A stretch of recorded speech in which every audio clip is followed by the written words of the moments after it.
So Naomi and I have talked about it quite a bit. I don't have too many questions, but I feel I have to ask one. And I'll start with just a reaction to the performance, because we've been talking about the paper, but I didn't experience the performance until tonight. And I'm really struck by the way you brought these songs to life and how you eliminated a lot of the distance that I and other medievalists, and maybe even more so people who aren't medievalists, tend to feel from this repertoire. So when I first learned about it, it felt so incredibly distant. I learned about it as sort of, forms and genres and typologies and this and that, and maybe you could produce it with this sort of vocal texture, and maybe because there's a picture here, you could use this type of instrument, and what should that instrument play? And you didn't focus on those sorts of questions, though clearly you thought about them. But I'm shocked by how much, when you do what you did, it feels pretty modern. And I almost imagine you performing some of these, like in a music club with a microphone, with a sort of black background or something, and it being really, really effective. So I just wonder if you could speak, since I have to turn this into a question, to how you might broaden this out to performance of medieval song more broadly. I mean, it might become more popular if people could experience it like this more often. I mean, I think the whole important thing to realize is that people have always been people no matter what year it is. And that is true as much of medieval people as it is of people today, and as of people in the Baroque period, classical period, through all of history. Everyone has had their own individual experience of being a person, and I think that people were writing about their own experiences. And when you look at the text and you look at the translations, there's a lot of overlap. Like a lot of the jeux parties that exist, we're still having those conversations today. Like, should I tell him? I'm pretty sure he's into me. But he hasn't said anything yet. Should I tell him first? Like, that's a question that this conversation I've had in my past. So I think the more that we can recognize the similarities between us and the people that are our ancestors, the closer we can feel to this repertoire. And I don't know, it's in the Trouvère repertoire, there's not much information. We have melodies, and sometimes the melodies have rhythm, but usually they don't. So it's up to the performer to make decisions. So I've treated most of these like monologues. And I've been thinking about them from how would I present this if I were just saying it? So, Thank you. Does that answer your question? It does indeed, yes, thank you.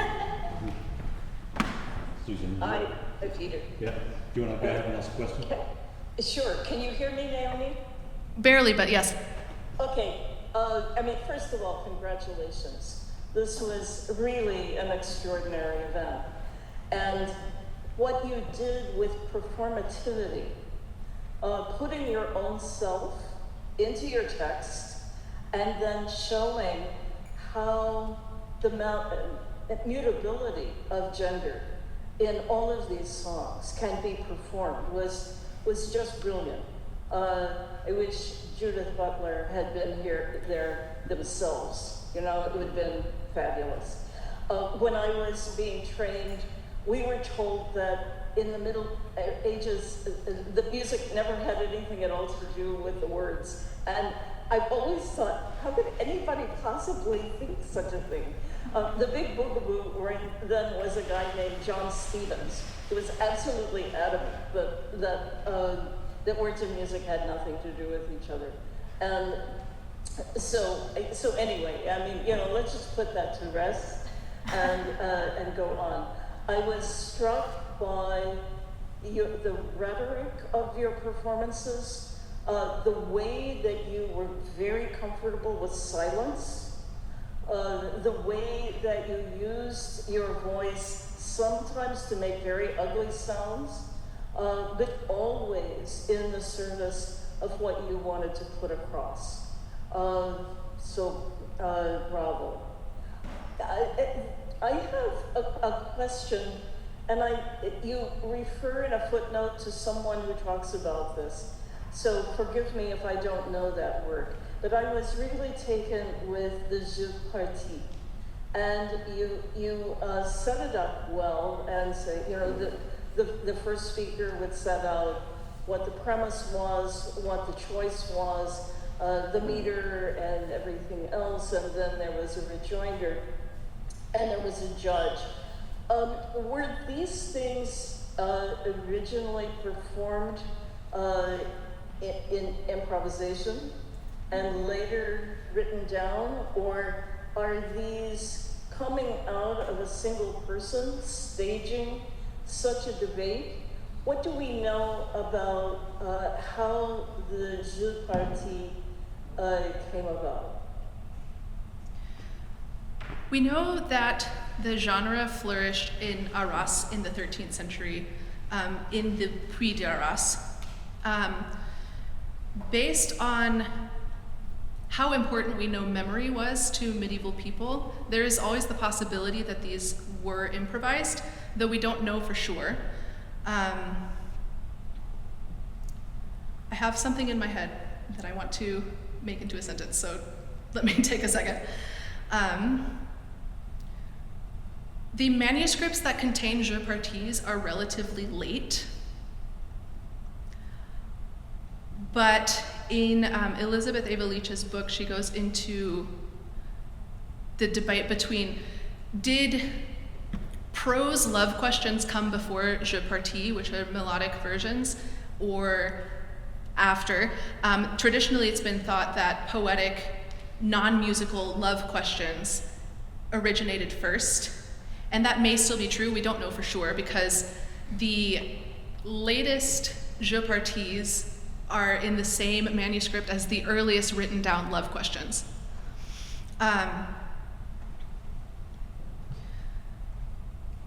So there was a constant, as far as we can tell, there was a practice of having these kinds of questions as entertainment, but it seems to be possible that these prose and like interpersonal, like spoken question games and the sung jeux parties may have flourished simultaneously. There's a lot we don't know about them, but there are quite a few of them, and most of the ones we have are associated with the bourgeois societies of Puys. And we know that they had like competitions in the Puys. So my thought is that whether or not they spent time to compose them beforehand and then performed them at the Puy, they were performed live in front of an audience, and most likely were discussed afterward. I mean, we have examples of things in our own day with rap battles. Right? You know, so these kinds of practices continue. We know they are perfectly possible.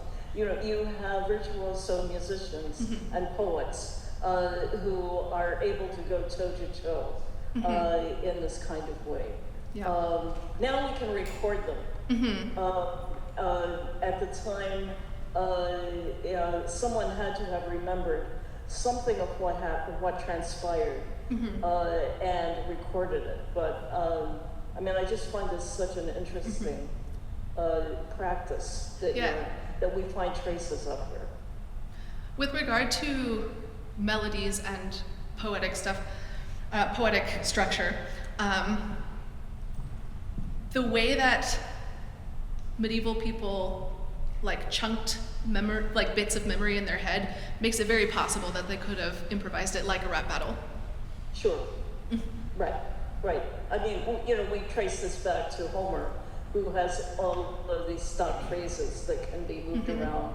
That made it possible for people to remember those enormously long epics. We've lost that along with all of our other things that have to do with attention span, right? Thank you, Naomi. Thank you, Susan. I was just going to say that certainly by the 17th century, the word "puy" I totally associate with competition. So it absolutely makes sense that you do this in a kind of competitive situation. So I totally agree with David and Susan about the amazing way you constructed this kind of context within which to bring these pieces alive. It was fantastic, you know. So I just have a kind of detailed question, being me.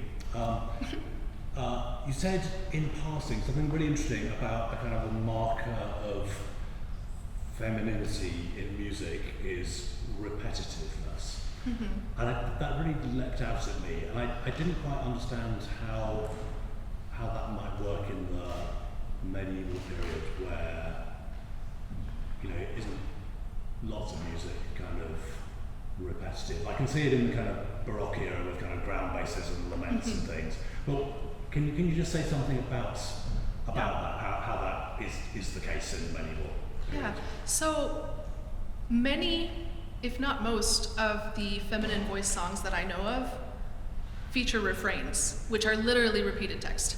Right. And there's also, like, in romances and stuff, a lot of times, it's like the same phrases over and over again. Like they're saying the same things again and again. So it's just in the wider medieval literature, there's a lot of repetitiveness, and like sometimes it's like a nagging wife, or like you know, many stereotypes that still persist about women. So I think, yeah, it's just testified to in the literature that exists. Yeah, thank you. Mm-hmm. Questions from the audience?